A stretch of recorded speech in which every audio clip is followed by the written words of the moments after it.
शिवपुर गांव में नवरात्रि का पहला दिन था। पूरे गांव में सजावट, मिठाई और ढोल नगाड़ों का शोर था। हर घर में माता रानी की प्रतिमा स्थापित की जा रही थी।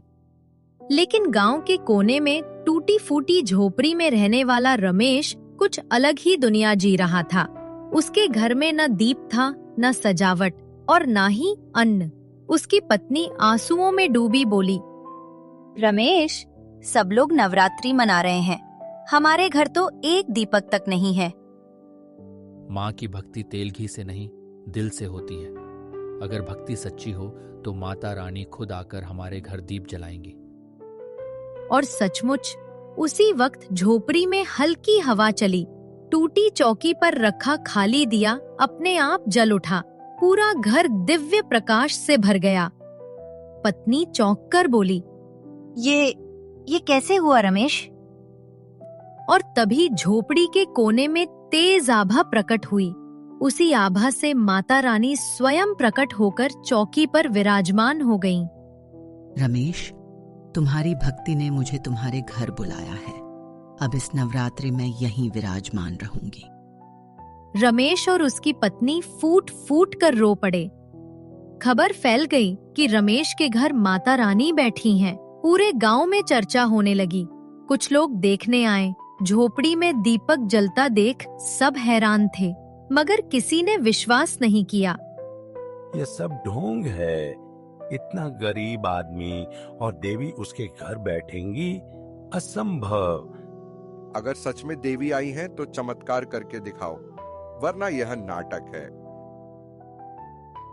माता रानी मेरी परीक्षा ले रही हैं। चमत्कार देखने के लिए भक्ति चाहिए, उपहास नहीं।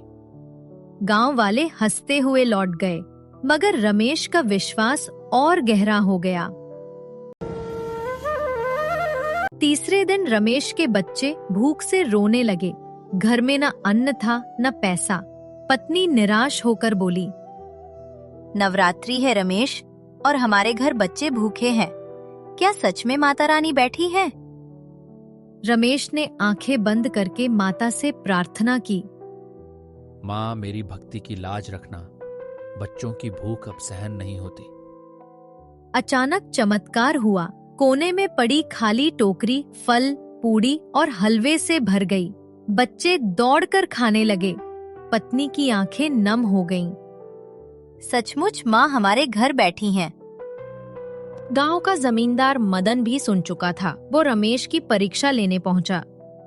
रमेश, अगर तेरे घर सच में देवी बैठी हैं, तो उन्हें बुला और कह कि मेरे खजाने में सोना भर दें। मदन भाई, माँ धन नहीं, आशीर्वाद देती है। वह भक्त की जरूरत पूरी करती है, लालच नहीं। जमींदार ने हंसकर उसे मूर्ख कहा और चला गया। लेकिन रात में उसके घर से अनाज की बोरियां चूहों ने कुतर डाली। उसे समझ आ गया कि देवी का मजाक उड़ाना भारी पड़ा। अब धीरे धीरे गांव के लोग रमेश की झोपड़ी पर आने लगे। दीपक हमेशा जलता देख वे चकित थे। कुछ लोग ईर्ष्या में बोले, रमेश के घर देवी बैठी हैं, इसका मतलब है अब वो खास हो गया। क्यों ना हम उसे गांव से निकाल दें। लेकिन तभी झोपड़ी से आती हुई धूप सी आभा ने सबको शांत कर दिया। हवा में घंटियों की आवाज गूंज उठी। गांव वाले डर गए और सिर झुका लिया। रमेश रोज सुबह 4 बजे उठता, झोपड़ी साफ करता और माता के सामने भजन गाता। उसकी आवाज इतनी भावुक थी कि राह चलते लोग ठहर जाते। जो भजे माँ को सच्चे मन से, उसकी नया कभी न डूबे। माता रानी मुस्कुराकर उसकी ओर देखती। रमेश को लगता जैसे पूरा आकाश उसे आशीर्वाद दे रहा हो। एक रात पत्नी रोते हुए बोली, रमेश, माँ हमारे घर है, फिर भी हम गरीब ही क्यों हैं? बाकी सब तो अमीर हो रहे हैं। रमेश ने हाथ पकड़कर कहा, धन दौलत ही माँ का वरदान नहीं है। उनका सबसे बड़ा वरदान है विश्वास और संतोष। देखो, अब बच्चे भूखे नहीं रहते। यही चमत्कार है। पत्नी चुप हो गई और पहली बार उसने मन से माँ के चरण छुए। नवरात्रि का 7वां दिन आया। गांव में ढोल नगाड़े बज रहे थे, लेकिन रमेश की झोपड़ी में शांति और भक्ति का वातावरण था। अचानक गांव का एक बूढ़ा भिखारी आया।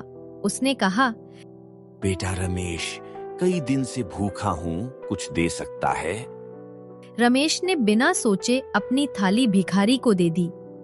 भिखारी ने जैसे ही भोजन खाया, वो दिव्य प्रकाश में बदल गया और माता रानी का रूप धारण कर लिया। अगले दिन पूरा गांव रमेश की झोपड़ी पर इकट्ठा हुआ। अचानक झोपड़ी सोने जैसी चमकने लगी। मिट्टी की दीवारें मजबूत पत्थरों की बन गईं। छत टपकना बंद हो गई। लोग हैरान होकर बोले, सचमुच माँ रमेश के घर बैठी हैं। उसका विश्वास रंग लाया। जमींदार मदन भी वहां आया। वो रमेश के चरणों में गिर पड़ा। भाई मुझे माफ कर दो, मैंने तेरी भक्ति का मजाक उड़ाया। मैं नहीं, माता रानी माफ करेंगी। याद रखो, भक्ति में कभी अभिमान मत करना। माँ, अब तो पंडालों में आपकी विदाई होगी। क्या आप भी मुझे छोड़ देंगी? माँ, आपने मेरी झोपड़ी को मंदिर बना दिया। यही मेरे जीवन का सबसे बड़ा वरदान है। अब पूरा गांव बदल चुका था। अमीर गरीब का भेद मिट गया। सब लोग हर सुबह रमेश की झोपड़ी में भजन गाने लगे। बच्चे, औरतें, बूढ़े सब एक साथ बैठकर प्रसाद पाते। गांव में पहली बार ऐसा हुआ कि कोई भूखा नहीं रहा। नवरात्रि की नवमी आई। रमेश ने 9 छोटी कन्याओं को बुलाकर प्रसाद दिया। जब वे चली गईं, तो रमेश ने माता से कहा, माँ, अब तो पंडालों में आपकी विदाई होगी। क्या आप भी मुझे छोड़ देंगी? रमेश, मैं किसी भक्त को कभी नहीं छोड़ती। मैं तेरे दिल में हमेशा रहूंगी। जैसे ही नवमी की शाम ढली, पूरी झोपड़ी से दिव्य प्रकाश उठा और आकाश की ओर चला गया। गांव के लोग हाथ जोड़कर खड़े हो गए। रमेश की आंखों से आंसू बहने लगे, लेकिन उसके चेहरे पर संतोष था। माँ, आपने मेरी झोपड़ी को मंदिर बना दिया। यही मेरे जीवन का सबसे बड़ा वरदान है। शिवपुर गांव का ये प्रसंग सबको सिखा गया, भक्ति केवल अमीरों की चीज नहीं है।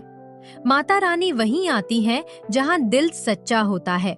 गरीबी, भूख और कठिनाई भी भक्ति को रोक नहीं सकती। जो दूसरों का दुख बांटता है, वही सच्चा भक्त कहलाता है।